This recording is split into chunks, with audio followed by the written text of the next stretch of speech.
Setelah berbagai macam drama seputar proses naturalisasi tambahan timnas Indonesia, Ketua Umum PSSI Erick Thohir akhirnya memberikan titik terang terkait amunisi tambahan skuad Garuda. Erick Thohir memberikan keterangan bahwa proses dua pemain naturalisasi, yaitu Tom Hey dan juga Ragnar Oratmangun akan dipercepat untuk bisa tampil perdana pada kualifikasi Piala Dunia melawan timnas Vietnam. Sebelumnya, proses naturalisasi dari keduanya dikabarkan macet akibat pelaksanaan pemilu yang membuat DPR mengambil hari libur. Proses naturalisasi dari dua pemain grade A tersebut yang sudah masuk ke tahap pengajuan pun terpaksa ditunda. Akan tetapi dengan kabar gembira ini, maka timnas Indonesia dipastikan akan memiliki wajah baru pada pertandingan di akhir bulan Maret yang akan datang. Skuad asuhan Coach Sintayong akan kedatangan setidaknya 4 nama pemain baru seperti Jay Itzes, Nathan John, Tom Hey, dan juga Ragnar Oratmangun. Keempat pemain ini diharapkan dapat memberikan dampak yang positif bagi timnas Indonesia di kualifikasi kali ini, khususnya untuk membantu timnas Indonesia memenangkan 2 pertandingan berturut-turut melawan timnas Vietnam. Dengan skuad ini tentunya Coach Sintayong akan memiliki banyak opsi untuk bisa mengatur kedalaman skuad untuk mengincar hasil maksimal melawan timnas Vietnam. Dan berikut ini merupakan prediksi line up timnas Indonesia yang akan digunakan oleh Coach Sintayong pada laga melawan timnas Vietnam di kualifikasi Piala Dunia 2026. Pada pertandingan kali ini, Coach Sintayong nampaknya telah menetapkan untuk kembali memasang formasi dengan menggunakan 3 pemain belakang, 4 pemain gelandang, dan 3 pemain penyerang. Dengan posisi kiper yang akan kembali diisi oleh Hernando Ari dari Persebaya Surabaya. Gagalnya proses naturalisasi dari Martin Paes membuat kiper lokal timnas Indonesia mampu mengamankan posisi utamanya sebagai pemain terakhir di garis pertahanan. Hernando dapat 100% dipastikan akan masuk sebagai pemain utama dalam 2 laga beruntun melawan timnas Vietnam yang akan datang. Selain karena jam terbangnya yang sudah sangat tinggi, memasang Hernando Ari yang sudah terbiasa bertemu dengan timnas Vietnam tentu akan menjadi hal yang sangat menguntungkan bagi timnas Indonesia. Meskipun memiliki postur yang tidak ideal sebagai penjaga gawang untuk kompetisi internasional, namun Hernando tetap bisa memberikan seluruh performa yang dia miliki tanpa takut. Hal tersebut terbukti pada 4 laga di Piala Asia Qatar yang lalu. Dalam 4 laga tersebut, Hernando selalu dimainkan selama 90 menit penuh dan berhasil mengamankan gawang timnas Indonesia dengan penyelamatan yang menarik. Sementara itu untuk posisi pemain belakang, timnas Indonesia berkemungkinan akan mencoba formasi dari trio yang baru akan terbentuk seperti dengan memasang Elkan Bagot, Justin Hubner, dan juga Jay Itzes. Ketiga pemain tersebut sampai saat ini masuk ke dalam jajaran pemain terkuat yang kini dimiliki oleh timnas Indonesia. Elkan Bagot yang telah membersamai timnas Indonesia sebagai pemain naturalisasi pertama di era Sintayong memiliki jam terbang yang cukup tinggi yang bisa membuatnya tampil maksimal dalam setiap pertandingan timnas Indonesia. Sedangkan Justin Hubner meskipun baru saja bergabung bersama timnas Indonesia, namun dirinya merupakan sosok kapten di level klub yang telah mampu membawa timnya menjuarai kasta utama Liga Inggris di usia 21. Sehingga sudah tentu dirinya memiliki kekuatan yang mumpuni untuk bisa berada di opsi utama pelatih pada laga melawan Vietnam mendatang. Sementara itu posisi Jay Itzes sebagai pemain utama juga tidak dapat diragukan, dirinya merupakan sosok pemain utama di klubnya yang selalu tampil dalam setiap pertandingan. Akan tetapi laga debutnya yang akan terjadi di bulan Maret sudah tentu akan melihat seberapa cepat pemulihan cedera yang kini sedang dia alami. Sandy Walsh, pemain asal KV Mechelen akan kembali mewarnai lapangan hijau pada laga kualifikasi Piala Dunia besok melawan timnas Vietnam.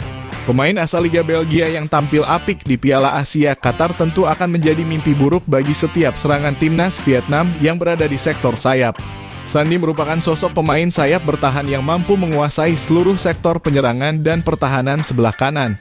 Dirinya mampu bergerak dengan leluasa untuk bisa memberikan kemudahan dan opsi bagi rekan setimnya dalam skema pembangunan serangan. Dalam pertandingan di Piala Asia yang lalu, dirinya bahkan seringkali berada di dalam kotak penalti. Pergerakan tanpa bolanya yang sangat berbahaya juga mampu memberikan keunggulan bagi timnas Indonesia, yang mana dirinya dapat menciptakan gol debut saat melawan timnas Jepang yang lalu. Sehingga dengan memasang Sandy Walsh di dalam opsi 11 pemain utama timnas Indonesia akan secara langsung dapat tampil menyerang sejak menit pertama tanda permainan dimulai. Sahaine Patinama, walau tidak mendapatkan menit bermain yang cukup di Piala Asia kemarin, namun Sahaine Patinama sampai saat ini masih menjadi salah satu pemain dengan performa stabil, baik di level klub maupun tim nasional. Pemain yang saat ini sudah resmi kembali mendapatkan klub tersebut diprediksi akan mengisi pos utama timnas Indonesia di pertandingan pertama melawan timnas Vietnam. Permainan tempo tinggi yang Patinama miliki pastinya akan membuat timnas Indonesia dapat dengan mudah melakukan skema permainan menyerang dari sektor sayap. Selain itu, Patinama juga merupakan sosok pemain yang sangat baik dalam pergerakan tanpa bola. Dirinya seringkali keluar dari posisinya untuk bisa membantu rekan setimnya menciptakan peluang berbahaya. Hal tersebut tentu juga sudah kita saksikan dalam beberapa pertandingan yang mana dirinya tampil sebagai pemain di lapangan. Apalagi akurasi umpan silang yang pemain satu ini miliki dinilai sangat berbahaya dan pastinya dapat menciptakan peluang berbahaya selama pertandingan berjalan nantinya. Tom Hay dipastikan akan masuk sebagai pemain utama dan menggantikan peran dari Mark Anthony Klopp sebagai jenderal lini tengah. Tom Hay yang kini telah mengurus seluruh pemberkasan untuk tampil bersama timnas Indonesia diprediksi akan melakukan debutnya pada laga melawan timnas Vietnam di bulan Maret besok. Dirinya merupakan sosok gelandang yang memiliki peran serupa seperti Ivar Jenner. Akan tetapi sudah tentu jam terbang tinggi yang dia miliki jauh melampaui pemain muda yang satu itu. Tom Hay bahkan masuk ke dalam jajaran pemain yang memiliki pengaruh besar di dalam kompetisi Liga 1 Belanda. Dirinya berada di posisi 10 besar sebagai pemain yang paling banyak melakukan intercept dan juga paling banyak menciptakan peluang bagi timnya. Kecerdasannya yang berada di lini tengah lapangan akan memberikan keuntungan besar bagi timnas Indonesia pada laga debutnya melawan timnas Vietnam yang akan datang. Ivar Jenner, usai tampil memuaskan sebagai jenderal lapangan tengah pada Piala Asia Senior kemarin, Ivar Jenner akan kembali menunjukkan kualitasnya di dalam lapangan pada Piala Asia U23 2024 mendatang. Pemain FC Utrecht tersebut dipastikan dapat kembali mengambil peran utamanya sebagai pengatur serangan di lini tengah lapangan. Ivar Jenner merupakan sosok gelandang yang memiliki ketenangan dan juga akurasi umpan yang sangat tinggi. Hal tersebut dapat kita lihat pada pagelaran Piala Asia yang lalu yang membuatnya selalu menjadi pemain dengan rating tertinggi di dalam pertandingan. Posisi utamanya sebagai gelandang tengah akan sangat dibutuhkan bagi timnas Indonesia dalam kesuksesan skema permainan yang nantinya akan disuguhkan oleh para pemain di dalam lapangan. Selain itu, perannya dalam situasi bola mati juga akan memberikan dampak yang sangat positif dan bisa menjadi salah satu pintu bagi timnas Indonesia untuk menciptakan keunggulan. Marcelino Ferdinand, pemain asal KMS Kadeinze yang baru saja kembali debut setelah cedera di klub, kemungkinan besar akan kembali masuk ke dalam susunan pemain utama timnas Indonesia pada laga melawan timnas Qatar.